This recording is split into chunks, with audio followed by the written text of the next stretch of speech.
Ah ben c'est formidable pour nous d'être en visite en Antilles-Guyane, puis on était en Martinique et maintenant on est en Guadeloupe, et de venir visiter les opérateurs de radio sur le terrain. Parce que la radio, c'est une affaire de proximité, c'est une affaire de terrain. C'est pas uniquement une affaire de dossier qui peut se voir de haut. Il faut aller rencontrer à la rencontre des gens. Et toutes les expériences qu'on a fait maintenant depuis 3-4 jours, en Martinique comme en Guadeloupe, montrent une richesse humaine et une diversité du paysage radiophonique qui nous fait chaud au cœur. C'est un média très particulier, c'est un média de l'intimité, c'est un média du local, c'est un média à double sens, c'est-à-dire en même temps donnant de l'information aux citoyens et recueillant, faisant remonter la parole du terrain. Et on a vu de très belles radios aujourd'hui, j'en suis ravi dans la vôtre. Ça me paraît absolument essentiel, puisque la radio c'est un tout, c'est depuis les débuts, il faut apprendre, il faut se former, il faut surtout aimer ça.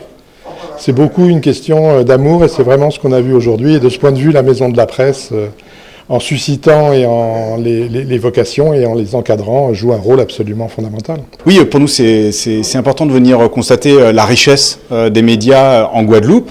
En Guadeloupe, hier on était en Martinique, demain on sera à Saint-Martin puis à Saint-Barthélemy. C'est important d'abord de voir qu'il y a beaucoup de radios, il y a aussi pas mal de télévisions, des télévisions locales. C'est une richesse qui est extrêmement importante, surtout quand on est sur une île et qu'on ne reçoit pas forcément tous les grands médias. Donc c'est extrêmement important. C'est extrêmement important aussi d'être vigilant à leur bonne santé médiatique, évidemment. L'audience, ça... Je sais qu'il n'y a pas trop de difficultés. En revanche, il faut être vigilant à leur bonne santé économique. Et le Conseil supérieur de l'audiovisuel, et plus précisément le comité territorial audiovisuel des Antilles, qui est là pour le CSA sur place en Martinique et en Guadeloupe, est là pour accompagner justement... Oui, alors... En fait, il y a une mutation gigantesque. Vous avez tous entendu parler des grandes plateformes de vidéo à la demande, de l'arrivée de Netflix, d'Amazon, de Disney. Le téléspectateur change de comportement parce qu'il peut regarder la télévision, il peut regarder les plateformes, il peut les regarder sur Internet, sur le satellite, sur la TNT.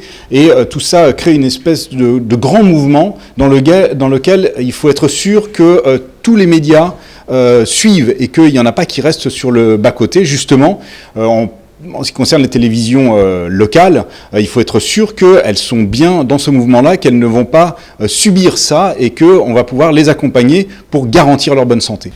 Ce qui ne me rassure pas, c'est que ce soit la deuxième. Il en faudrait beaucoup plus et puis il faut que ça continue de se développer. Je crois qu'en ce moment, une maison de la presse, c'est extrêmement important.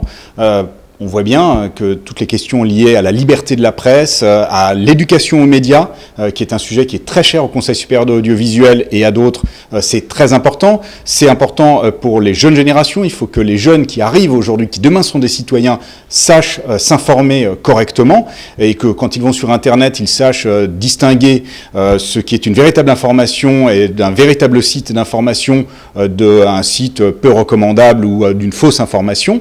Et puis, c'est vrai aussi, finalement, pour les adultes, pour les seniors, qui sont aussi dans cet grand changement d'accès à l'information, qui est à la fois une chance extraordinaire, parce qu'on a beaucoup plus d'informations disponibles qu'avant, mais encore faut-il savoir naviguer correctement. Et je pense qu'une maison de la presse a un rôle extrêmement important à jouer dans cette éducation aux médias. Oui, absolument. J'ai feuilleté les livres là il y a un instant. Il y en a certains que je reconnais, que j'ai lus il y a longtemps quand j'étais jeune journaliste. Il y en a d'autres qui vont m'intéresser, que je vais peut-être lire dès maintenant, sur la manière avec laquelle on fabrique un journal, la manière avec laquelle on accède à l'information, la manière avec laquelle on vérifie cette information, on la labellise. En fait, certains de ces livres ont déjà quand même quelques années, mais ils sont toujours d'actualité, peut-être encore plus que jamais. Oui. Alors, c'est pas la première fois que je viens aux Antilles. Je suis déjà venu de nombreuses fois en Martinique. C'est vrai que la Guadeloupe, c'est la première fois que je viens, mais je reviendrai au titre du Conseil supérieur de l'audiovisuel parce que pour moi particulièrement, les questions de continuité territoriale, c'est important. On se déplace beaucoup, on va voir les gens. Moi, je suis un ancien journaliste, donc je suis quelqu'un du terrain. J'ai besoin d'aller voir les gens, de pouvoir discuter directement avec eux. Et pour moi, se déplacer, quitter Paris et le CSA, c'est aussi bien pour aller à Clermont-Ferrand, à Toulouse, ou ici, en Guadeloupe ou en Martinique. Alors décidément, j'apprends beaucoup. Et de plus en plus, on voit la mission citoyenne contre nos médias. Je dis bien tous nos médias, qu'ils soient associatifs ou autres. Et ils ont les mêmes défis. Ils ont un défi de la modernité, ils ont un défi de l'argent qu'ils n'ont pas, mais il faut qu'ils se rassurent, ils ont une mission citoyenne à remplir. Tout le monde devrait être présent et nous serons forts quand nous sommes ensemble. Nous remercions encore une fois les politiques, en particulier Madame la présidente du Conseil général, qui nous a donné les moyens. Et de plus en plus, en tant que président, je vois que les gens des médias, ils font beaucoup d'efforts, ils sont concernés, mais il faut les aider. Il s'agit des éditeurs, il s'agit des politiques. Tout ce qui peut faire la communication vivre, c'est une bonne chose pour la démocratie et pour notre liberté à tous. Parce qu'ils sont déterminés. Et ce qui me ravit, c'est qu'ils n'ont pas eu au départ les mêmes moyens. Ils sont là depuis 14 ans, 15 ans. Et ils sont encore là, c'est-à-dire la volonté qu'ils ont à ne pas mourir et pour être.